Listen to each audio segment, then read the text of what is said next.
Welcome to Advance with MUSC Health. I'm your host, Erin Spain. This show's mission is to help you find ways to preserve and optimize your health and get the care you need to live well.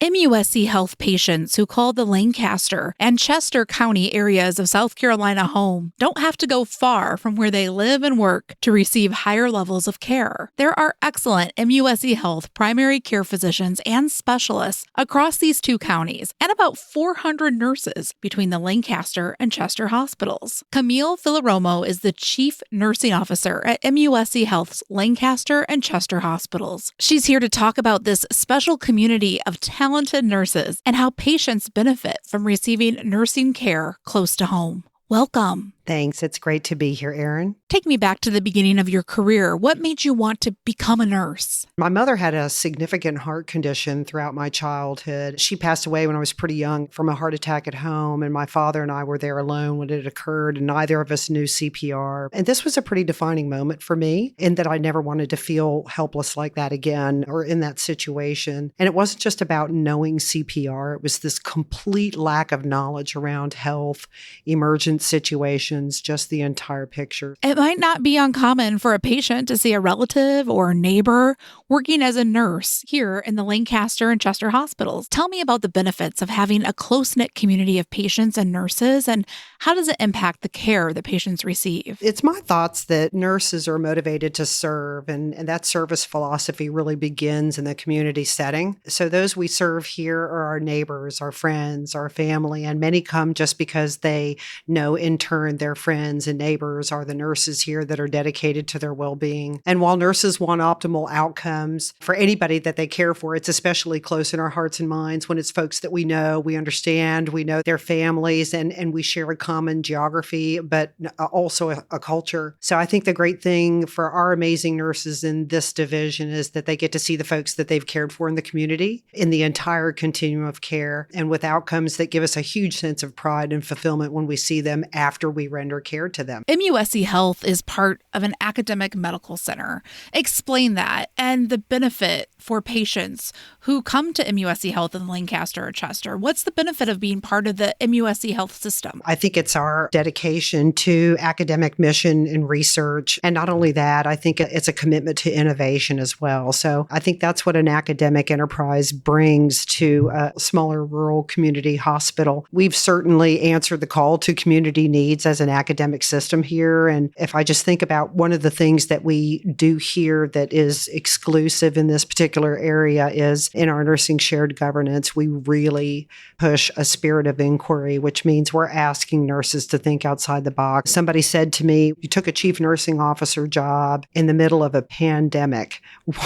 What were you thinking?" The first thing out of my mouth is, what a better time for really strong leadership. When you're coming into an academic medical center, your expectations are different. You know that you're coming for cutting edge care. And I think that's one of the things that we offer here. This is not the Lancaster Memorial Hospital that you might remember from 5-10 years ago. This is an academic facility in the middle of a rural area that serves a very dedicated population to this hospital. So we have 3D mammography. We have the Da Vinci robot. We're doing robotic surgeries. We're about to embark on a transplant program. We've recruited 36 physicians in 1 year. That's something in my 30-year career that's unheard of. So this is cutting edge medicine right next to home. You mentioned that this encompasses a more rural area of the state. So tell me, are there common issues or health concerns that patients face in these rural areas, and how do your nurses help navigate these issues? So like many other areas of the country that are rural,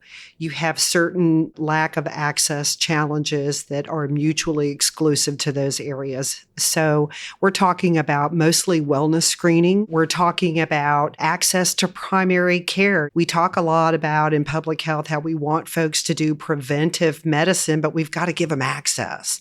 And I think that's what we're about here. And that's really part of our mission at MUSC. And the reason for this broad footprint that we have across the state is to make sure that we are improving access for those that we serve across the state.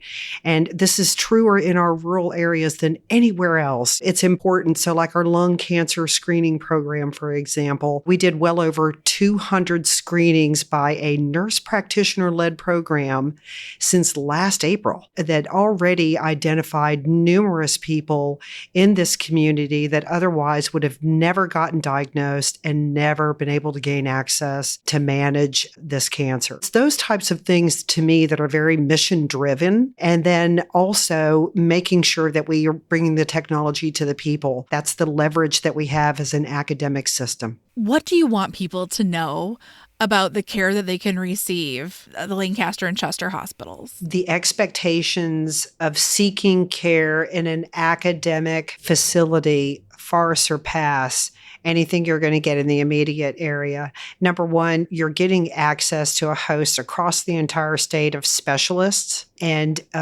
exclusive type procedures and surgeries that elsewhere wouldn't be provided necessarily. And I think the wellness initiatives are huge as well, too. So we've been able to incorporate a lot of that work. Care close to home is tantamount for anybody. And I think when you can offer primary care to give these people a place to start where they can grow in a relationship with a provider who gets to know them and understand their individual care needs, and most importantly, is there. Is part of their community, part of that geography, part of that culture, they're going to stay with you. And then you're going to have greater opportunities to influence their wellness and then have them in your continuum of care. So, in most of the care that we render in our facility here, we're servicing the entire family. So it might not just be, mom and dad. It's, we've got kids that are going to the pediatricians, and we've got parents and grandparents and great-grandparents that are seeing folks within our facility as well. And that's really what this community is about. So because if there's something here that we need to refer to another specialist, it's still close to home. You're right here. We're going to take great care of you. Tell me about the cases when patients do need to go to Charleston for some reason, maybe for a surgery. How is your team able to support them before and after the procedure close to home? We work very closely as a system. Follow-up is so important that the focus is not just on treatment. The focus is really, again, on community wellness and diagnostics and prevention. I mean, this is really where we're going. So it's not only consistent with what Healthy People 2030 is telling us to do and what we hear on the news every night, but it's also consistent with how we're going to drive healthcare to that next level with our communities. How are you using telehealth right now with patients who are local, and then as far as hooking them up with specialists in Charleston? Most of the specialists we can hook them up with right here at Lancaster while they're with us. And we do that not only using folks in our own division here, but also folks in the Charleston division as well. Or it might be Florence, could be Columbia. It depends on what the specialty is. So we do tap into all of those that are needed. And I think that's a huge advantage. I think, in the future that will become even more broad. So that's one of another one of our initiatives across the system is to really focus on how we get that care to where it's needed. How do your nurses embrace innovation and technology in nursing? Not just about having a spirit of inquiry and wanting to know more. This is really about a whole nother level to that, about making sure that you really understand disease progression and that you're able to educate the patients that you serve in a meaningful way, in a way that they can understand, and to make sure that you remediate with them so that they're clear about what their plans are after they've finished their care with us. And then, you just mentioned telehealth. Nurses are a critical part of the success of telehealth because they're the ones that are actually with that automated piece of equipment that are in the room with the patient for that consultation. So they are essentially the eyes, the hands, the ears, the real person in place of that particular domain. For us, nursing is a healing touch. I had a CNO tell me very early in my career that nurses heal with compassion. And I can tell you, after doing what I do for 30 years, I want very much to reach back out to her and say, that is very true, that we heal with compassion, but we do so very much more.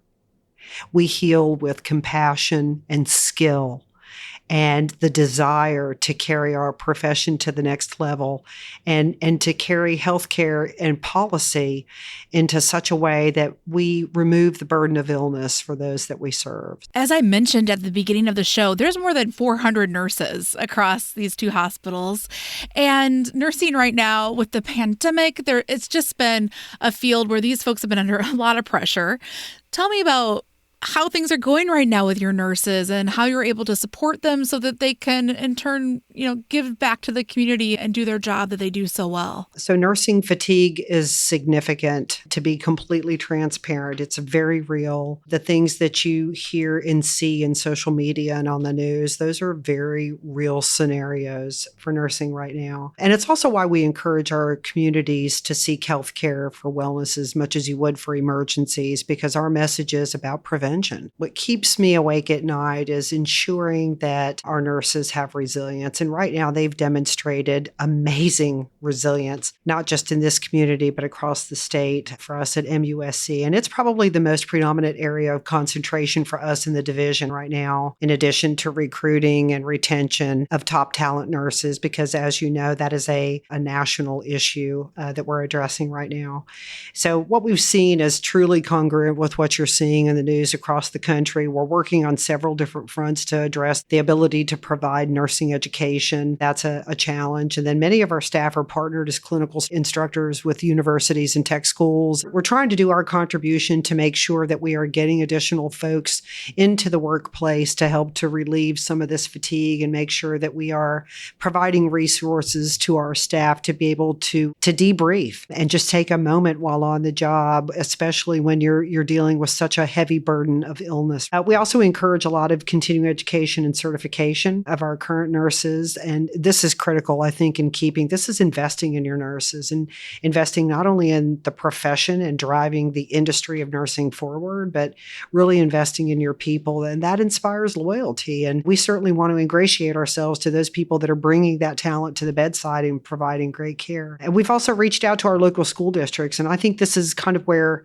nursing is probably going now and throughout in the future, is partnering with schools very early on, especially in dual enrollment programs, catching these young people in very early years of high school, and start getting those interests in healthcare careers and offering them early training. I mean, some of these young people can graduate high school with 2 years of an associate's degree already completed. How crazy would we be not to latch on to that and make sure that we're providing an avenue that they can further their career in nursing and get them to the bedside, get them contributing to their communities to provide care. Tell me about some nurse-led initiatives that you are the most proud of. Specifically, our infusion clinic. In our response to the Delta variant, we knew that there was a need to be offering infusions to the public. And I can tell you that we opened up an infusion clinic in one of our offices here on campus and immediately began seeing patients in a very safe environment so that we could quickly get them in, get them scheduled, because, that's a very time-sensitive thing in terms of the treatment once the symptomatology starts. And so I'm very proud of that. I can tell you the data is overwhelming. Not only did we have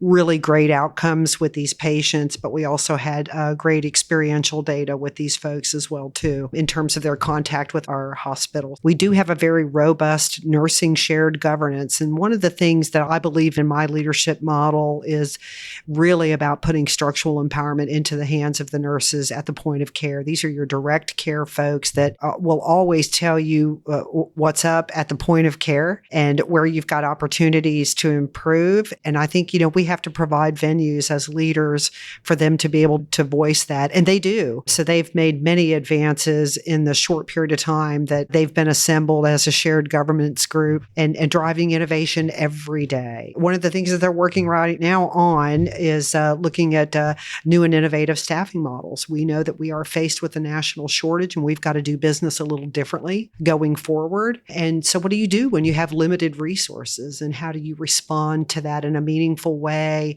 and a very safe way that still ensures not only great outcomes for your patients, but good staff satisfaction as well. So I think that those are really critical components that the Nursing Shared Governance is working on. Couldn't be prouder to be part of this team to see the work that they put together every day. What do you do to optimize your health and live well? I do try to run regularly. I have a lot of hobbies and I enjoy time with my family. And I think I try to do as best as I possibly can in making sure that I've got some work-life balance in there. Thank you so much for coming on the show and telling us all about the incredible nursing staff at MUSC Health Lancaster and Chester. You bet. Thank you so much for your time, Erin. Have a great day.